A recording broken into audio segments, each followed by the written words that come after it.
आरक्षण हटाओ आंदोलन शुरू होते ही बीजेपी के अंदर बगावत 48 घंटे में कैसे झुकी मोदी सरकार।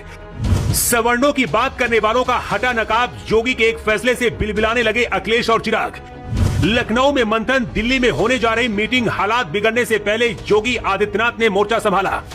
दुनिया भर में भारत ऐसा देश है जहां आरक्षण पर सबसे ज्यादा बहस होती है, लेकिन क्या देश से आरक्षण खत्म होना चाहिए? 2 दिन के अंदर आखिर ऐसा क्या हुआ कि मोदी सरकार ने अचानक से पाला पलट लिया और एक मीटिंग लखनऊ में और दूसरी मीटिंग दिल्ली में चल रही है। बिगड़ते हालातों के बीच अब योगी आदित्यनाथ ने मोर्चा संभाला है। आरक्षण को लेकर डॉक्टर BR अम्बेडकर के पोते और बहुजन अघाड़ी के नेता प्रकाश अम्बेडकर ने 5 साल पहले कहा था कि अब राजनीतिक आरक्षण देश में खत्म होना चाहिए, क्योंकि देश भर में राजनीतिक समानता हो चुकी है। अम्बेडकर को मानने वाले लोग उनके पोते की इस बात को हमेशा दरकिनार करते हैं। अभी हाल ही में भारत के पूर्व दलित चीफ जस्टिस गवई ने कहा था कि SC/ST आरक्षण में अब क्रीमी लेयर लागू होनी चाहिए, ताकि दलितों में कुछ खास परिवारों की जगह गांव के गरीब दलितों तक इसका फायदा पहुंच सके, लेकिन इसकी भी चर्चा कोई नहीं करता। और इसकी वजह सिर्फ राजनीतिक वोट बैंक। सवर्ण जातियां हमेशा से बीजेपी को वोट करती रही, लेकिन UGC कानून आने के बाद जिस तरह से बीजेपी के ब्राह्मण, ठाकुर, भूमियार और वैश्य नेता शांत रहे, उसके बाद से माहौल बिगड़ा। लेकिन असली माहौल अब बिगड़ा है, क्योंकि मोदी सरकार के लिए एक तरफ कुआं और दूसरी तरफ खाई है। आरक्षण हटाओ आंदोलन के शुरू होते ही मोदी सरकार के कान खड़े हो गए और 24 घंटे के अंदर ही आंदोलन को खत्म करने के लिए योगी सरकार को उतारा गया।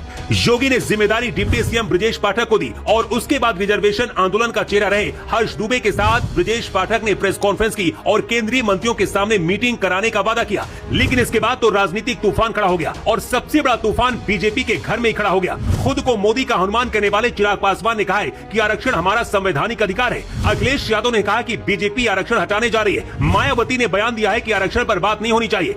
जंतर मंतर की तस्वीरें हैं जहां रिजर्वेशन हटाओ आंदोलन हुआ, तस्वीरें भी जहां से आई थी पुलिस लाठीचार्ज और कार्रवाई की। अब विपक्ष छोड़िए, बीजेपी के अंदर ही बगावत होती दिख रही है।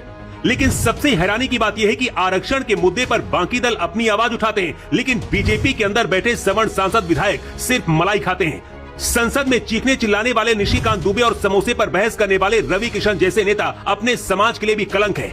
मतलब अगर सवर्ण समाज को लगता है कि मोदी शाह उनके लिए जिम्मेदार है, तो मोदी शाह नहीं, उनके ही समाज के वो गद्दार चेहरे हैं जो संसद में बैठे हैं, जिन्हें आपने चुनकर भेजा है।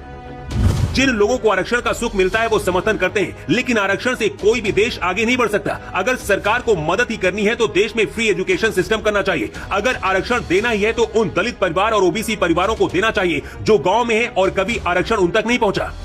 सबसे पहले पढ़ाई में आरक्षण, उसके बाद फीस में आरक्षण, इसके बाद नौकरी में आरक्षण और उसके बाद प्रमोशन में आरक्षण। जो लोग कहते हैं कि आजादी के बाद भी भारत कैसा हाल क्यों है और अमेरिका, चीन कैसे देश आगे बढ़ गए, इसलिए क्योंकि वहां आरक्षण नहीं।